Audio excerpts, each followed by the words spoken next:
up. I get this question about TCP UDP all the time. But John Forboard said, hey, this debate that's been happening in the Discord server made me think of a debate I had back in the day with a guy in IT, and John works in the OT side, about using UDP versus TCP. Okay. He posed the question, but what if the message gets lost using UDP? Well, it's a real-time system. If it's an old message, we don't care. That's John's response. Can't have the system act on what happened in the past. Just an example of one of the underlying differences in IT and OT. So let's talk about this, because I did this whole lesson on IT-OT convergence. Okay. UDP, so the fundamental differences between UDP and TCP as protocols. TCP relies on connections between smart devices. So a TCP packet knows where it's going. Okay. A UDP packet does not. Okay. Number two, UDP is way more efficient because it doesn't know where it's going, and it doesn't have to worry about confirming the message was received. So think of UDP as I just send the message and I don't care if they got it. Okay. What I care is that I can send the message as fast as I possibly can. TCP has all of these mechanisms in the header and in the packet to ensure I'm sending it to the right place, that place received it and they got the right value. And if they didn't get the right value, I'll resend the value. That's what TCP does. Okay. Obviously, in process control, speed and efficiency is far more important than confirmation that a message was received. So UDP gets selected over TCP. This is why on a PLC, you always have options for setting up a connection as a TCP or UDP on the Ethernet port on a PLC. There are scenarios where you want confirmation, especially like produce consume, where I'm talking between one PLC and another, and I'm sending an instruction between lines, and I want to make sure the other line got the instruction, like, hey, that inhibit signal made it. Okay. You're going to use TCP in that connection, but you're going to use UDP for most of your standard process control. So if you look at the IT/OT world, in the operational technology world, so for like Jeff Rankin and students and stuff, if you're a new engineer on the plant floor, you're going to see UDP on the plant floor in those networks way more than you're going to see TCP. But on the IT side, I don't even know of a use case where you're using UDP over TCP. Okay, you're gonna put in just a faster network. You're gonna put in fiber. You're gonna put in more bandwidth.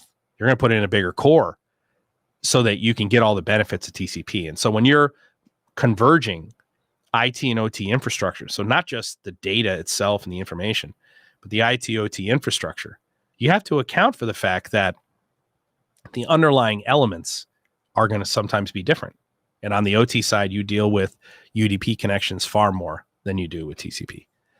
Let me see here. Rick Schoonover. Isn't a stock value also a possible result, the result of investors being overconfident? Yes. Again, Rick Schoonover, in the stock market, the value of a stock is more closely correlated with the confidence of the investor in that stock than it is in the reality of the business behind that stock. Oh, John McKeon is speaking Thursday, the 26th, so in the morning at 10:20 a.m. John, is that 10:20 Central or is that Ireland time?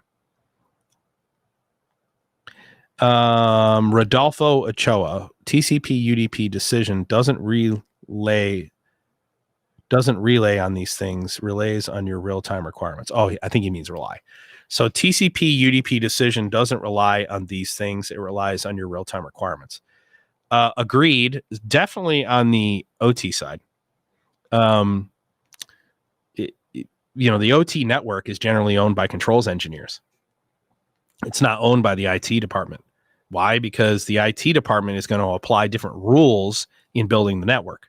So if you go into a manufacturing facility, this is a really common thing. Like the IT's responsibility ends at the switch where the OT network begins, and everything on the OT network is owned by the controls group. And you'll see the implementation is very different. Architecture is different, and implementation, design choices, protocol choices are very different. Why? Because what drives the decision making is different in IT than in OT. In OT, it's all about production. So you're never going to trade the security of confirmation or of retransmission that you get from TCP for the speed of higher production in an OT network. You're never going to make that the OT person's always going to pick production over the security of TCP, the retransmittability and confirmation, right? Connection, UDP is a connectionless protocol, right? But the IT department, they don't give a fuck about production. I mean, let's be honest.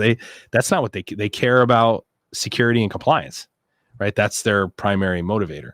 As organizations transform, IT becomes more of a service organization, focused more on solving the problems of the people on the plant floor, and that sort of changes. They respond to a different master. Mark Ritchie, any insights on malware that is specifically targeting PLCs and the cybersecurity implications to the UNS architecture? Well, part of the reason we designed the UNS, Mark, if you look at the 4 pillars of a UNS architecture, is edge-driven, report by exception, lightweight, open architecture. All right, so let's say I want to take a PLC and I want to connect it to a unified namespace. And let's say I want to connect it to a unified namespace in the cloud. Okay. How does that connection happen? Well, first off, I have to allow my PLC to talk out over whatever port my broker needs. That's the edge-driven piece. Okay. So I give that PLC a certificate and I say, you have permission to talk to this thing in the cloud that's got where you're going to send your data. Okay. The thing in the cloud can only talk to the PLC over the connection the PLC created. That's it. That's an encrypted connection that is certified. The PLC is the one who made that connection with the broker in the cloud. And the broker can only talk back to the PLC over the connection that was instantiated by that PLC. Something else out in the world doesn't have permission to talk to the PLC over that connection, right? There's a tunnel there. Okay. So, I mean, and believe me, I'm a smart guy. I've hacked email servers a million times. One of the fun things we love to do is show organizations that security doesn't exist. You're only as secure as the smartest person who's trying to steal your data. We'll bring brilliant people into a room. We'll literally say, who's the highest ranking person in this room? And they'll go, oh, it's me. And we'll go, we're going to hack your email in 15 minutes. What's your name? And they'll give us a name and we'll hack their email. We'll literally bring it up on the screen and show them, here are your emails, and they're on our laptop. Wait, but you're not on our domain. How did you authenticate against AD? Well, it didn't matter. You think that protected you, that gave you security. We know that it didn't, right? You're only as secure as the smartest person who wants to steal your data. So what you ought to do is you ought to create architectures that don't allow the smart people to even talk to your endpoints. So the way that they used to do it, because of server client architectures, this is one of my biggest complaints about OPC UA, is you had to give permission to things outside of the OT network to talk to the things inside the OT network. You don't do that with our architecture. There is no permission for some server outside of the plant floor to be able to talk to the PLC. There's just permission for the PLC to establish a connection with a thing that's been certified as safe, and only that thing. Okay. So that's one of the things that we talk about. Part of the architecture is designed to make you more secure, not less secure. I mean, it's designed to make you more secure. The PLC is certified to talk to that thing and nothing else.